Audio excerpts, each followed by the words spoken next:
Hello guys, today I'm going to show you how to factory reset Anbernic RG35XX. So this is from a Reddit post. Then they said that to perform a hard reset, press and hold both the on or off button and the reset button for about 5 to 10 seconds. So in this picture, you will see the device, and in the right side of the console, you will see the power and the reset button.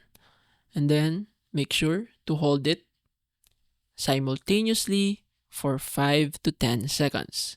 And then it will hard reset your device. Additionally, guys, they said that remove and reinsert your SD card, ensuring it clicks securely into place. And clean the contacts on the SD card beforehand.